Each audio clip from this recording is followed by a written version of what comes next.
final days of my early 20s, traveling the world, trying to find the ideal place to raise a family. The original plan was keep being a degenerate until I'm 30 before kneeling on a prayer mat, but you can't procrastinate truth forever. You can't ignore how most 20-somethings are currently parading in the streets celebrating the deadliest sin with rainbows. Most of them don't even want to have children for illegitimate reasons ranging from climate change to feminism. And even though I probably won't buy a house in the middle of nowhere Spain, I see this search as the highest act of resistance.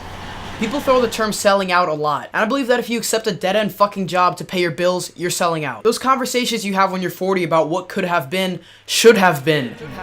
10 years of making videos has defined most of my conscious life. Now I'm forced to create goals that are attainable for the next 10 years. I accomplished everything I had planned at 14. Right now is a defining moment in life where I could either coast off the dopamine of success, spending money on drugs and casual sex, or start from a new zero. You only live once, and no matter what rap lyrics will tell you, that doesn't mean getting hammered out of your mind every Friday. We both know the correct decision, but people need a constant reminder. These worldly temptations were outlined for 2 hours straight by a sheikh that I met in Madrid. In that masjid, he slowly explained in broken English and French how drugs, sex, and filth is fun, but more important than health, it's corrupting your soul. Of course I want to be a degenerate, enjoy the fruits of my labor. I fantasize all the time about a month directly after Ramadan called Haramadan, where you can just indulge in degeneracy for 30 days straight. But that temptation is strong, but the happiness is fleeting.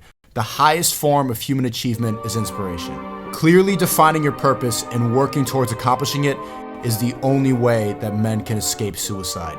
Seeing people on TV making something out of their lives while I'm filing reports for a corporation I despise would kill me.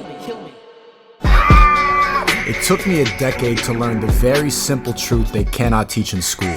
The world is run by satanic billionaires, and as long as we're controlled, we're underneath their spell. Almost all people fit into one of two groups. One side will mutilate their children to fit a gender ideology, and the other gets vasectomies to have meaningless sex forever. But both sides don't realize they're conforming to ideas they would have never had by following God. Everyone is coping and adjusting to the evil that rules over us. There's enough resources for everyone to be happy. There's enough love, enough empathy, but greed corrupts the human spirit.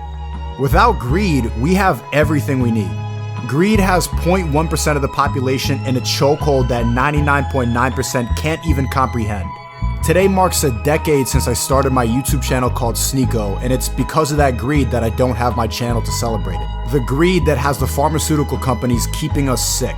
That greed that rigs elections so they maintain control. Those 10 years define an internal struggle that every person can relate to. Visually, it's defined by a rat in a maze.